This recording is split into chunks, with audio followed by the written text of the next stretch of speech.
Systematic way में बीच में कुछ पूछना तो पूछ लेना। यहाँ से सपोज करो ये फर्स्ट है, ये सेकंड है, ये थर्ड है, ठीक है। तो 3 चार्ज है, हमें इस पे नेट निकालना है, इस वाले पे नेट हम निकाल रहे हैं, ठीक है। तो वेक्टर F2 ऐसे होगा, रिपल्शन होगा, ये वेक्टर F2 होगा, ये वेक्टर F2 हो जाएगा, और वेक्टर F3 भी रिपल्शन होगा, ठीक है। F3 रिपल्शन होगा।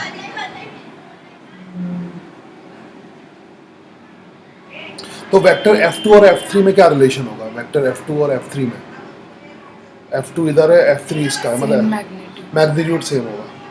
समझ तो आ रहा है? ऐसे ही तो मैं करना है। F2 का मैग्नीट्यूड, देखो मैं लिख कैसे रहा हूँ, तुम लोग क्या आता भी है तब भी प्रॉपर तरीके से लिखते नहीं हो।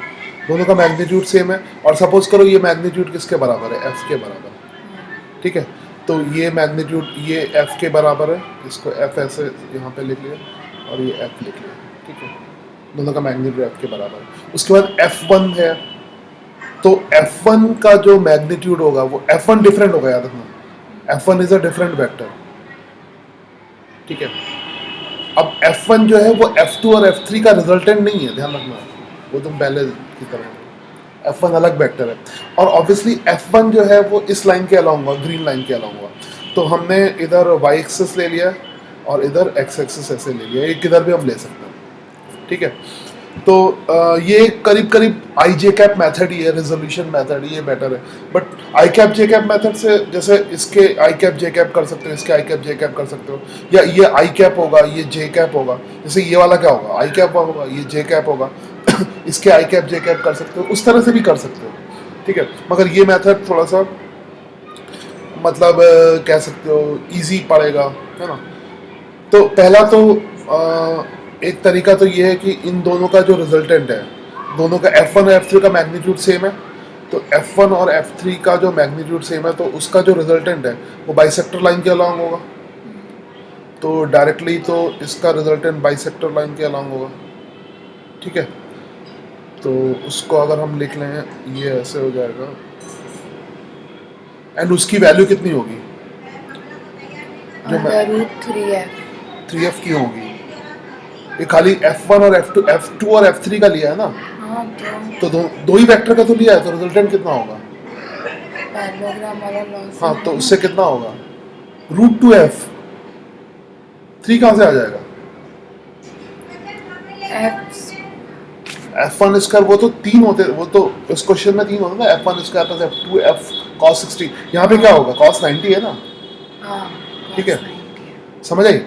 तो ये बात ये हो गया F स्क्वायर, मतलब F square plus 2f cos 90, ये √2f हो गया, समझ आया? तो रिजल्टेंट फिर कितना हो जाएगा? √2f और F1, तो हम F इसको रिजल्टेंट को लिख सकते हैं, सपोज करो रिजल्टेंट के लिए हम कलर चेंज कर देते हैं, रिजल्टेंट F डैश आता है, F डैश, F डैश को हम क्या लिख सकते हैं? दैट इज √2f प्लस इसका मैग्नीट्यूड। अब इसको ऐड इसलिए कर रहे हैं कि दोनों सेम लाइन के अलॉन्ग है, अदरवाइज F1 अगर किसी और लाइन में हो तो ऐड नहीं कर सकते, तो √2f प्लस F1, ठीक है। अब वैल्यू पुट कर लो, √2f, f की वैल्यू कितनी होगी?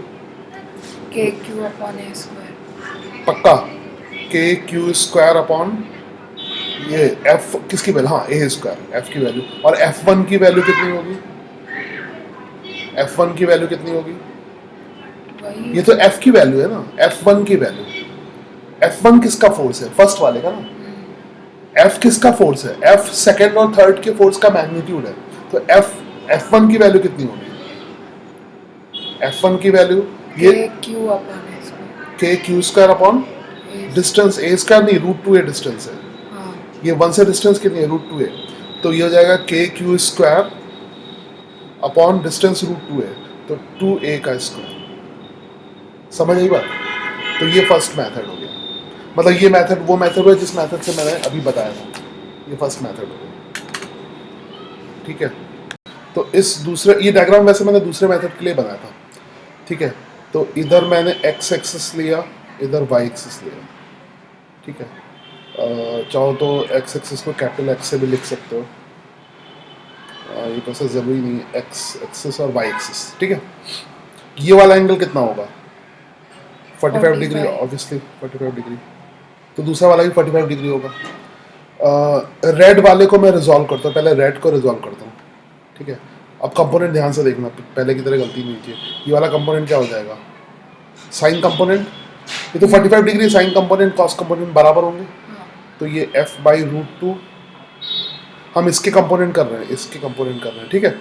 f/√2 इधर हो जाएगा, और दूसरा कंपोनेंट f/√2 मैंने देखो ऊपर की तरफ बनाया, ये ऐसे कंपोनेंट, नीचे वाले का नीचे की तरफ बनाऊंगा, तो इसका f/√2।